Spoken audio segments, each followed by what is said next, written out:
Bonjour et bienvenue sur la chaîne Data, je vous aime. Si vous découvrez la chaîne, sachez que j'aborde ici divers thèmes à la lumière des chiffres.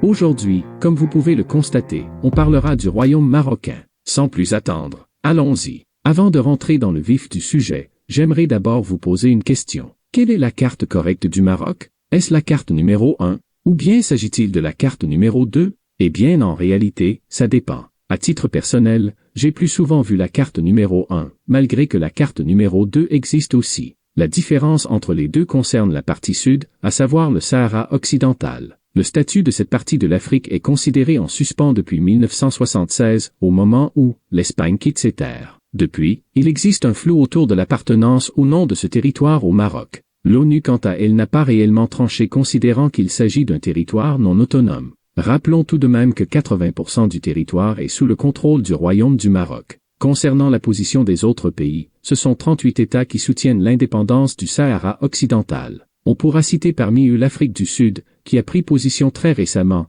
l'Algérie ainsi que la Mauritanie. De l'autre côté, nous avons 59 pays qui soutiennent la position du Maroc. Ici, on pourra citer l'Allemagne en Europe, le Burkina Faso en Afrique, les États-Unis ou encore la Turquie en Asie. L'objectif de cette vidéo n'étant pas de dire qui a raison ou qui a tort, je vous propose de nous en tenir à ces quelques éléments. Bien, attaquons les chiffres maintenant. Concernant la surface, le Maroc s'étend sur 710 000 km² ou 446 000 km² selon la prise en compte ou non du Sahara occidental. En termes de population, il n'y aura pas beaucoup de débat. Le Sahara occidental ne représente qu'une faible proportion des 37 millions d'habitants que compte le royaume. En Afrique, on ne compte que 2 monarchies constitutionnelles, parmi elles, bien entendu le royaume du Maroc. La deuxième monarchie est celle du Lesotho. Si on s'intéresse aux langues parlées dans le pays, ce sont 2 langues officielles qui sont reconnues. Le dialecte arabe, parlé nativement par 60% de la population, et ensuite le tamazight parlé nativement par 40% de la population.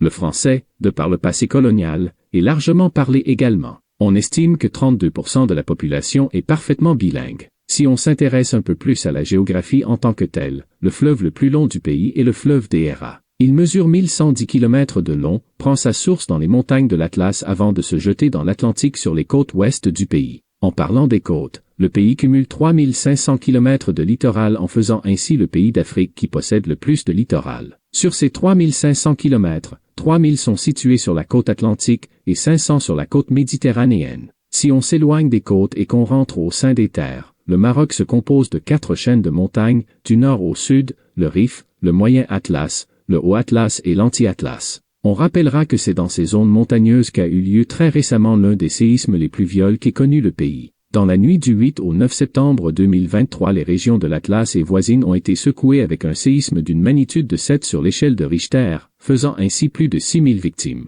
Pour terminer, le point le plus haut quant à lui se situe dans le Haut Atlas et culmine à près de 4167 mètres d'altitude. Les montagnes font d'ailleurs partie des curiosités que les touristes viennent visiter. Le pays, avec une estimation à 12 millions de visiteurs annuels, arrive dans le top 3 des pays africains les plus visités, et rejoint donc l'Égypte ainsi que l'Afrique du Sud. Certes, c'est la ville de Marrakech qui attire le plus de touristes, mais notons que d'autres villes tirent leur épingle du jeu. Nous avons notamment les villes de Fès, Essaouira, Chefchaouen ou encore Merzouga pour ceux qui recherchent les grandes étendues désertiques. Concernant les ports, le Maroc possède le premier port d'Afrique. Celui-ci se situe à Tanger tout au nord du pays. Avec 9 millions de conteneurs par an, il se positionne 14e mondial en termes de trafic. Pour ce qui est des airs, le royaume exploite 25 aéroports dont 18 internationaux. L'aéroport Mohamed V de Casablanca reste le plus important. Avec 10 millions de passagers annuels, il fait figure d'un hub majeur au sein de l'Afrique. La compagnie nationale est la Royal Air Maroc. Celle-ci possède un total de 52 avions, majoritairement des Boeing,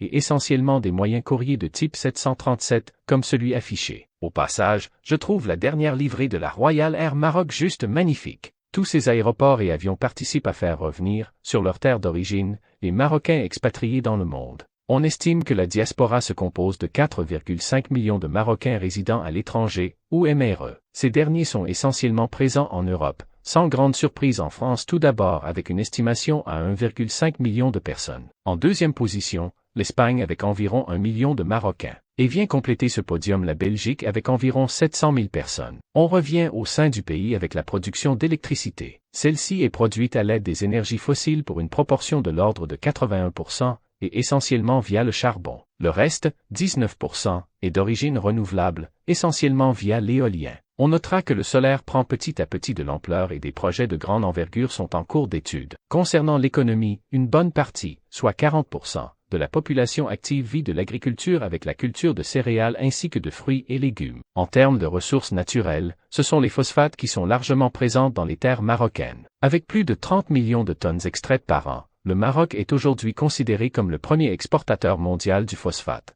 On parlait un peu plus tôt des projets de fermes solaires qui pourraient voir le jour dans quelques années. C'est pour une raison bien simple, le royaume jouit d'un ensoleillement très favorable. En moyenne, ce sont 3000 heures d'ensoleillement par an. À titre de comparaison, c'est 2 fois moins au Royaume-Uni ou en Belgique par exemple. Dernier chiffre, vous êtes 288 abonnés à l'heure où je produis cette vidéo. Je vous en remercie et vous pourriez être encore plus. Au passage, n'hésitez pas à mettre un petit pouce si la vidéo vous a apporté un peu plus de connaissances, de me dire si vous souhaitez que j'aborde un sujet en particulier prochainement et de vous dire à très bientôt.